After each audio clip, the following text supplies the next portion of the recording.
Geezerology. We're at Edwardsville, Illinois to hear the one and only Roger McGuinn. And one of the fans that's here, she's heard Roger McGuinn before, is... My name is Colleen Tesolowski, and I'm out of St. Louis, Missouri. And I saw them, I think, in 2015 here at the Wildly Theater.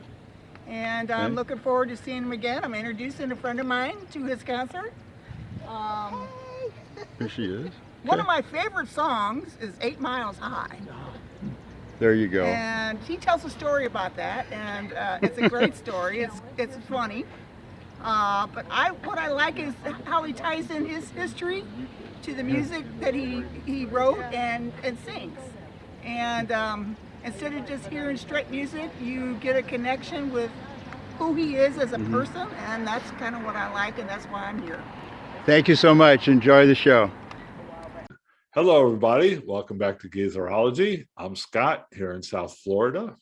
Up in Missouri are my two buddies, Dan and Bob. And these two guys last weekend, they crossed state lines, and we'll look into that later. But they crossed state lines and drove into Illinois to the Wildly Theater in Edwardsville, just outside of St. Louis, to see a concert by Roger McGuinn, formerly of the Byrds. And Dee set this up and invited Bob to go with them. And they went and saw the show a couple nights ago. And Dee, tell us all about what he saw Saturday night. Hello, everyone. Myself and fellow Geezer member, Bob, we went to go hear Roger McGuinn.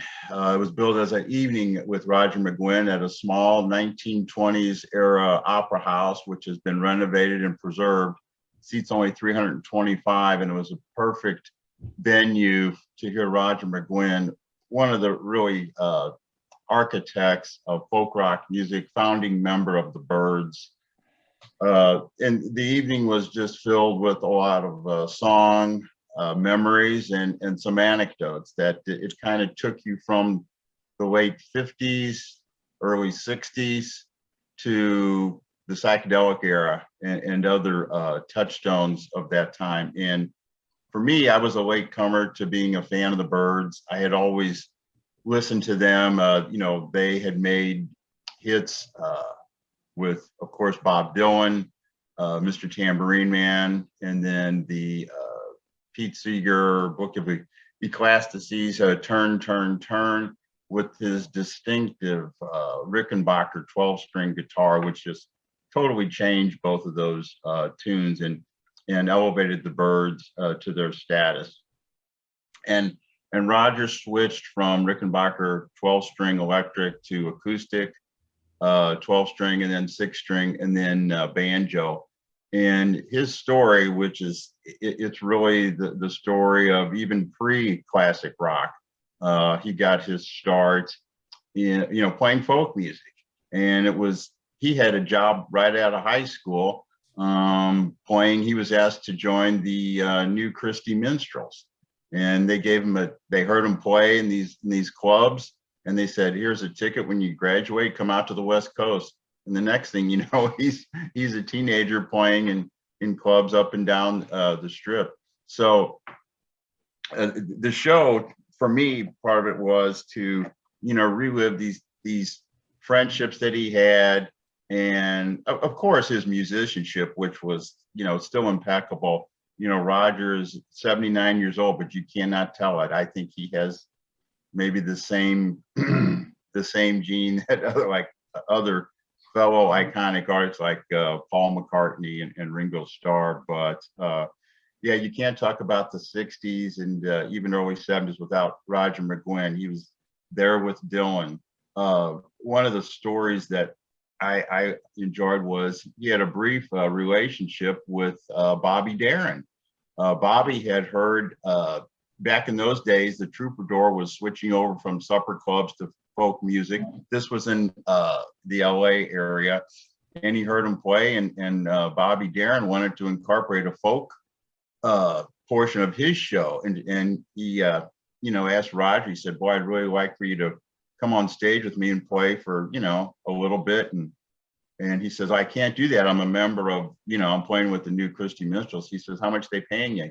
And he says, I told him. He goes, well, I'll double your salary. So he did it, at least for a season. And he said he would play 15 or 20 minutes when, Bobby Darin was going through this personal phase where he was trying to get, sing more serious songs and grow a beard and all that.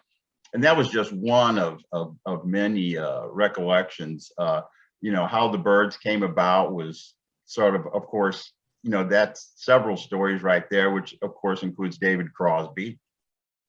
I won't get into that right now, but his first influence on playing the 12 string was listening to Bob Gibson.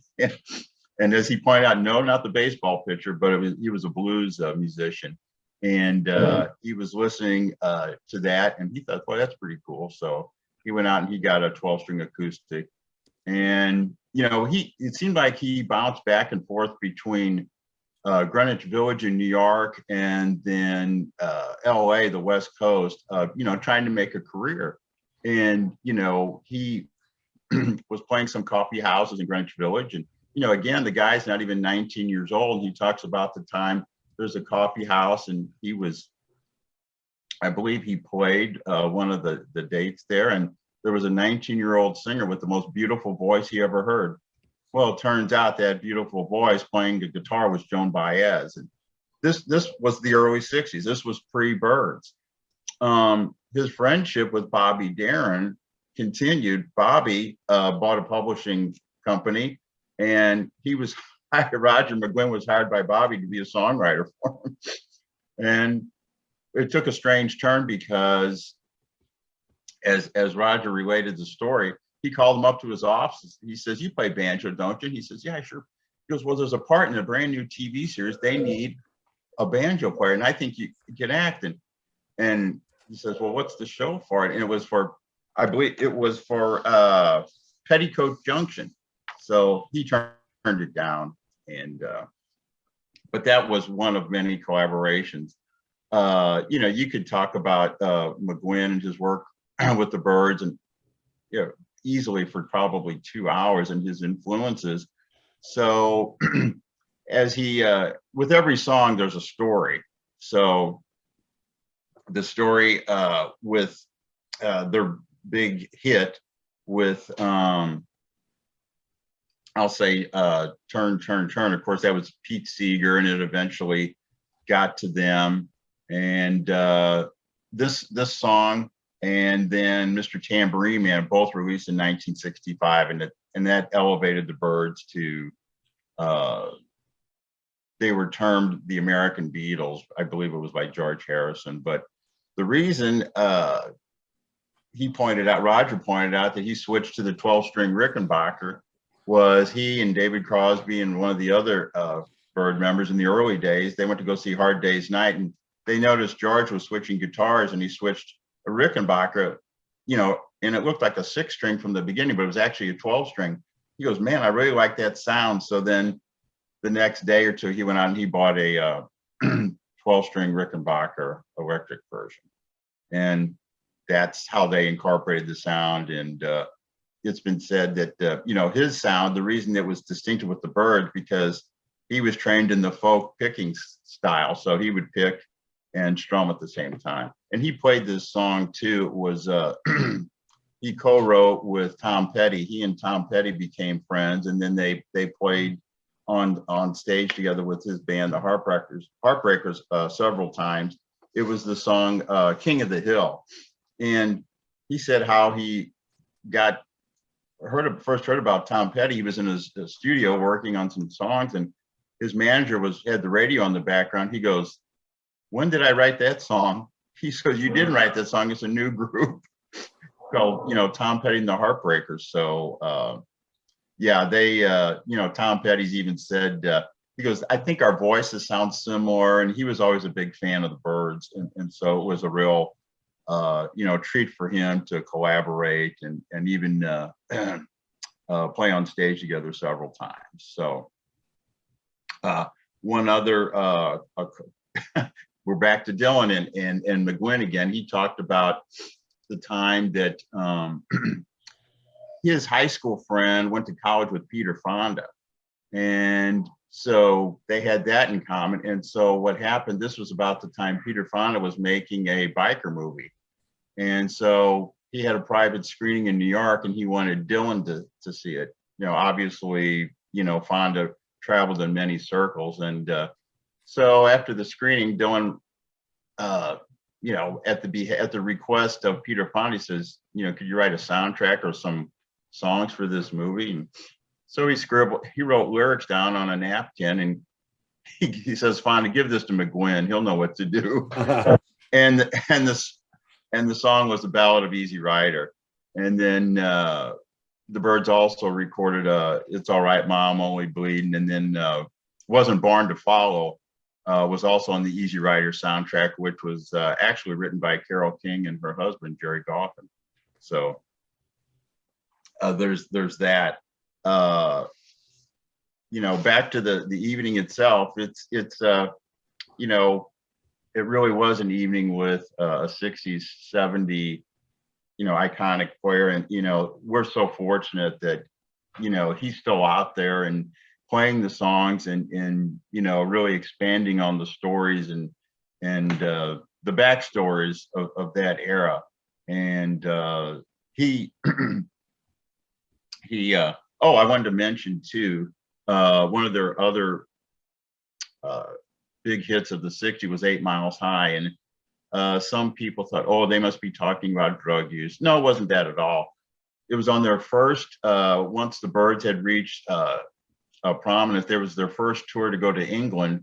So they're flying across the Atlantic, and he's sitting next to Gene Clark, one of the founding members of the Byrds, who also hails from Missouri. A little trivia there. And so they said, how high do you think this airplane flies? It was, oh, I don't know, 7 miles high. And they go, no, I don't think that's right. You know, let's go with 8 miles high, you know, kind of like 8 days a week. So they did, and it became a top 40 hit for them. And then also when he played this song, and he played the full lead guitar part, and he introduced it saying it's part John Coltrane and part Ravi Shankar. And it was kind of a jazz, you know, very interesting chord progressions.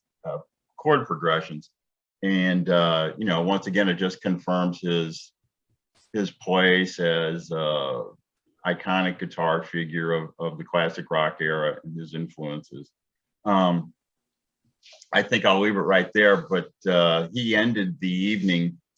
He did do an encore, and he came out and he sang a song that was co-written with his wife, and he called it an Irish prayer. So, and that's how it ended. So, you know, all in all, for the crowd there, it was I think a satisfying, you know, trip back to a certain era. But it was an era, and his you know, storytelling, you know, made it worthwhile to see how he's progressed in the story of folk rock music, and yeah, the story of a generation. All righty. Well, a little setting the background here a little bit. I traveled up from Kansas City to St. Louis, you know, to join Dan to see this show. And it's the first time Dan and I have seen each other face to face in over 40 years, you know, since college. So it was a wonderful reunion. You get to see an old dear friend. And at the show, you know, this was Roger McGuinn solo on stage with his electric Rickenbacker, a couple acoustic guitars, and a banjo. And he starts the show with Bob Dylan's My Back Pages, and then tells us, I'm going to take you through my back pages. And he did. He took us on a journey from his youth all the way up through, you know, a good portion of his career, including, you know, attending the folk music school in Chicago and learning all about, you know, folk music and guitar techniques and everything. And a very gentle correction to Dan. It was the Limelighters that McGuinn actually got hired to join right out of high school. You know, and then he played with the Chad Mitchell Trio and Bobby Darin. And he recounted at one point Bobby Darin forming a publishing company and having an office in that famous Brill building in New York. and invites McGuinn to come out to be a staff songwriter. And McGuinn relates how he got paid $35 a week to be a songwriter.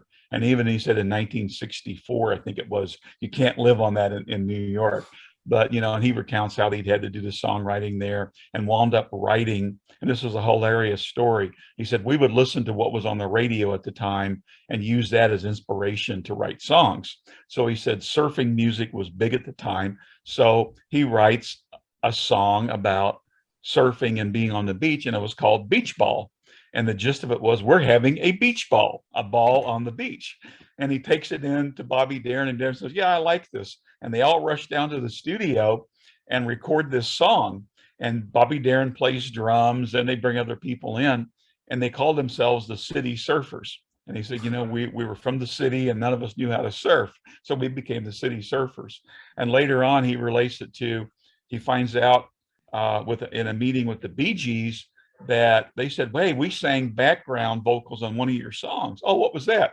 Beach Ball. And when that song made it to Australia, the Bee Gees wound up singing background on this stupid, idiotic little beach song that he wrote.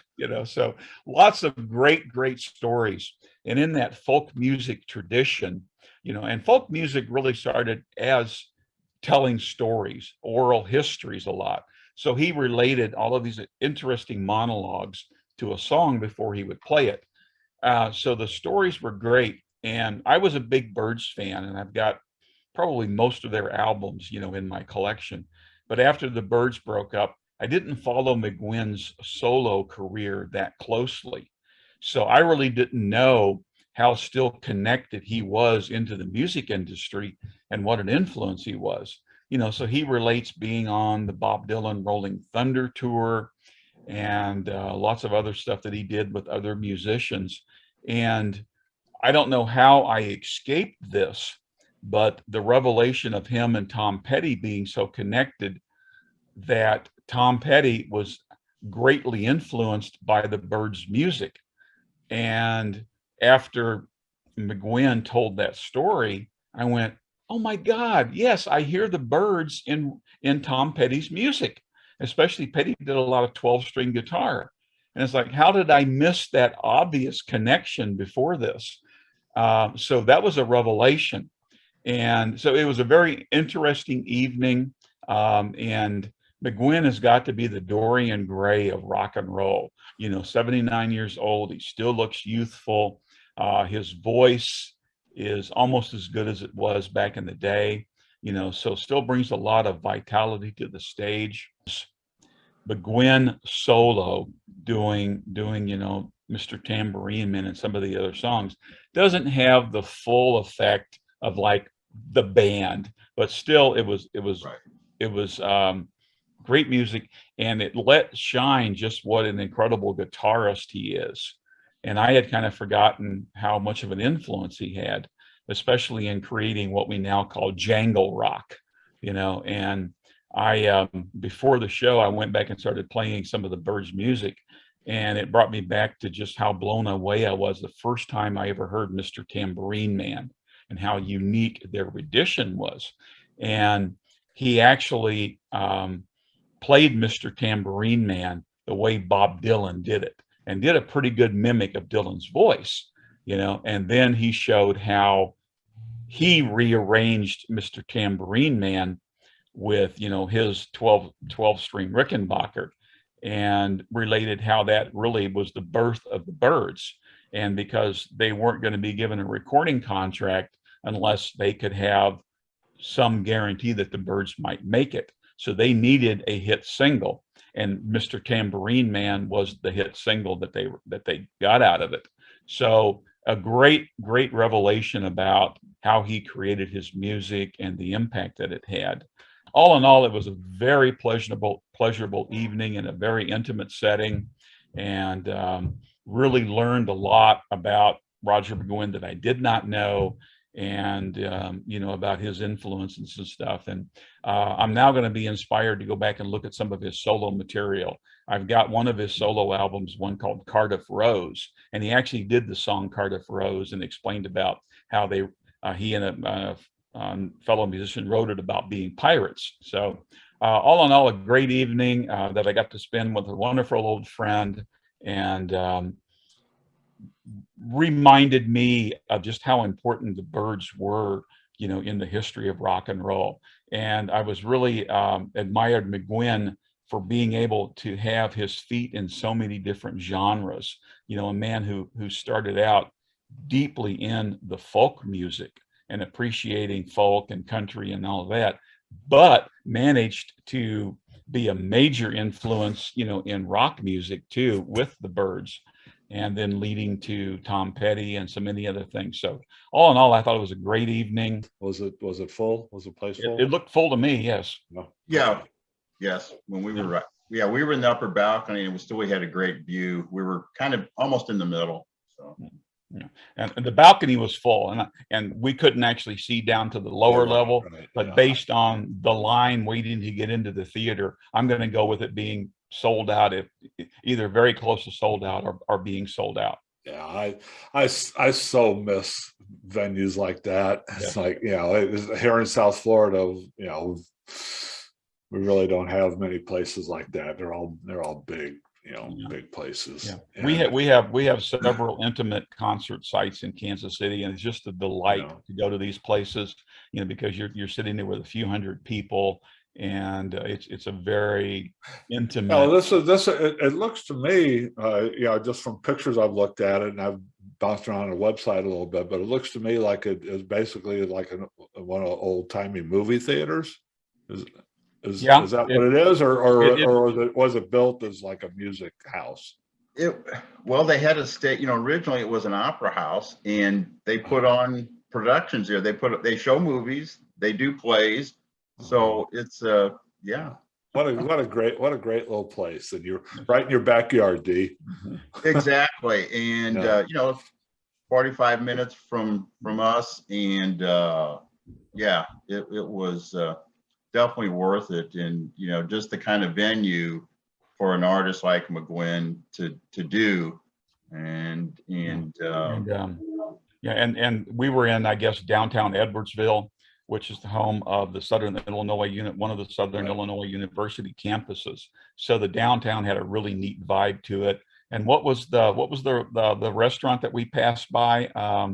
It was Sergeant Pepper's Cafe. Yeah, Sergeant Pepper's Cafe. So it's got that college town vibe that was so cool. And it's like, wow, man, we would have been cool to have eaten there. But we didn't see it until we left the show at 10 that night. So of course, back in the day, 50 years ago, they used to have the Mississippi River Festival in Edwardsville, Illinois, at what is it, Southern Illinois University? Is that the college? Southern Illinois University at Edwardsville. Edwardsville, yeah. And I remember Dee and I went to that festival one year to see Jackson Browne opening for Yes. Yeah. What a combination! Right at about 50 years ago. It was right. I think it was right after I got out of high school. Yeah. We passed up the entrance, or one of the entrances to the campus, which is where it was held. That was a big event every summer for a lot of years. I guess it's probably not going on anymore, but I remember back in those days, it was an annual event, and it was a pretty big deal. They brought some good shows in there, rock and orchestra, symphonies. It's like the whole gamut of music genres there. It was a great time, a great place. Edwardsville, Illinois. What a great little town. It still is, apparently. It is. It was, we had I think a great, and it was, of course, great, seeing Bob again and, catching up and, filling in a lot of musical and personal gaps, you might say. So he survived the visit to our house and all the animals that reside here. Any final thoughts? I think it was a good time, and I really encourage you, if you're not familiar with Roger McGuinn and the Byrds, definitely check it out. It's very unique music, and I think you'll have a great time with it. Yeah, ditto that. Mhm. Well, thanks for that, guys, and thanks for listening, everybody. Come back and join us again at Geezerology. Please hit that subscribe button, and so you'll keep up with what we're doing. We have a few things coming up. We're going to talk about the Guess Who coming up. We're going to talk about Electric Ladyland.